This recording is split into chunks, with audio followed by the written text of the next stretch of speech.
right, guys, I'm here at Red Tail Golf Center, just outside Beaverton, Oregon, with Ashley Bogaerts, one of their teachers here. Ashley, you told me you have been able to crush the golf ball for forever, right? Yes. So me, mid-handicapper, trying to break 80 for the first time.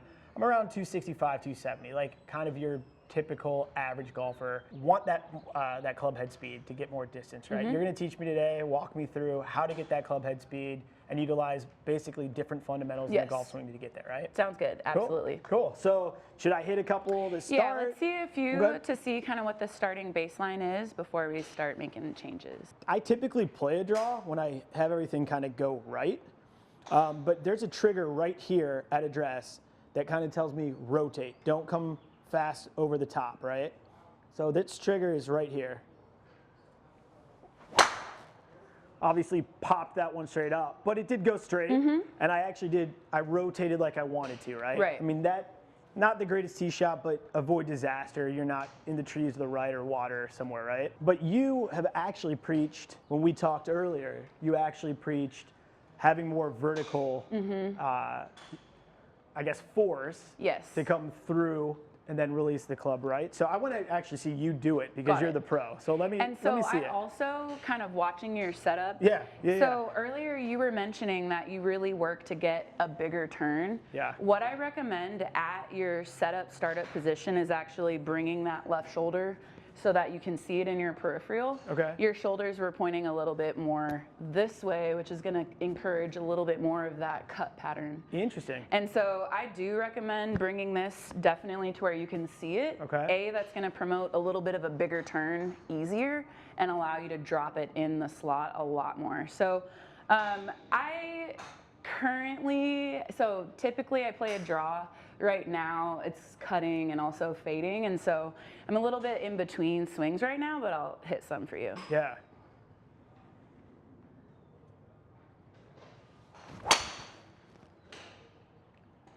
So it sounds a lot different off your club than mine. So that was straight. That was a little bit of a draw. Yeah.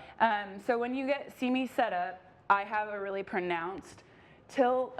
One of the factors that allows me to hit it really far is I hit really up on that ball. And so my attack angle is anywhere from 4 to 7 degrees, kind of like when Rory tees it up really high. That promotes a lot of high launch, low spin. And so up from the top, feeling a lot of pressure driving down into the ground, that I call this the tether. So this left side acts like a tether. Now, when you're lowering the handle, you can already create a lot of that shaft whip coming through. Across. So are you feeling the pressure on your lead leg almost like you're hitting like an iron shot, or not that pronounced? I feel it on that lead leg, and then I really try and feel like I'm uncoiling behind the ball. So typically you'll notice I have a lot more kind of spine angle tilt, and that's especially with this club. I really try and get that positive attack angle, and that's, for me, one of the formulas that helps me hit it far. And now, is that a conscious move that you're telling yourself when you're saying you're here, right? You're lowering it, keeping that elbow tucked, and then coming in that way. And then whipping. So that's a full. That's the release. Yeah, right hand really turning it over, and that's giving me all of that additional shaft whip and momentum coming through. Gotcha. So a lot can be kind of in the actual release of the golf club, creating a lot more additional momentum coming through. Awesome. I want to see you hit another one here, because it just sounds so nice. It's that pop that every golfer wants.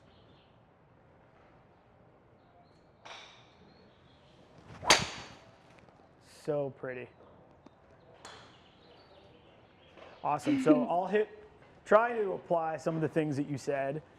You know, when like a beginner like me, obviously I'm not going to pick this up like the very first time that I hit this golf ball.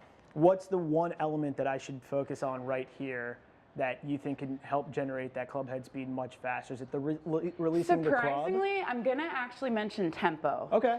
And so mentally, when you're really trying to crush it, oftentimes that's out of rhythm. Your sequence is And so off. both shots, I would take that. So sometimes I'm not always as accurate, but when I'm really actually swinging my fastest, I'm in the best rhythm. And so my one swing thought is, can I feel the club at the top? That's part of the shaft setting up here before whipping. And so right now, if you can focus on, you know, feeling the club at the top, that's also going to allow your system to feel more of that big turn, then you can fire through. Okay, cool. All right, so I'll give one practice swing. So it's Yep, and then push, and down, then, yeah. and then just let the club release. Yep. Okay. I know you normally coaches say start slow, And but then I know, also add a little bit of that. There right you there. go. Okay. But screw slow, right? Mm-hmm. Okay. I mean, that's nice. It Sounded different. Sounded way different. Yeah. Part Already. of that is a little bit of the path change just by squaring your shoulders. Interesting. So, yeah. So, see, I had always, because, you know, you want to tuck this right elbow, Mm-hmm. not chicken wing it out here, right? I had always, before, this is like 2 summers ago, I had always almost like let it drop here. Yeah. And then would kind of keep it tucked and come across, right? And I lost distance and there was some accuracy, but that one, again, sounded so different. Yeah, had a little bit more of a penetrating ball flight as well. So. Yeah. All right, so I'll do one more and show everyone that it's not a first time or fluke, right? All right, so I don't lean it back. I just So the part, this is squaring the shoulder. This is adding a little bit of torso tilt. Yeah. That's optional. You can play around with that. That could potentially help you hit Launch more up, up yeah. on it, but it's not. So I still am here, and it's literally just turning it in. So you can see it. Mm-hmm. Yeah, interesting. Okay. Nice. Again, even that was a mishit, and it went straight So and you launched. can tell by the way that the ball is launching, it's launching a lot more on your target line.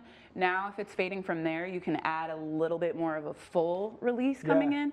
That's going to add that additional shaft whip coming through. Awesome. And so I told you I was like 105 to 107 club head speed, which again, I need to control that speed, not just like grip it and rip it like John Daly says everyone should.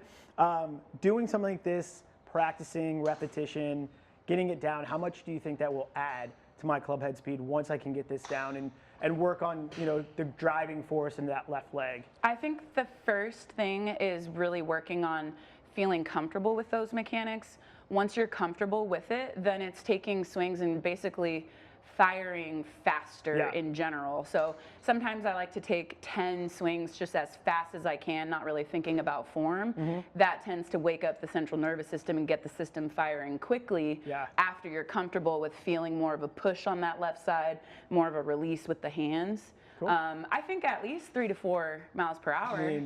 Because when I'm doing those things, I go from 104 to maybe 107. Bingo.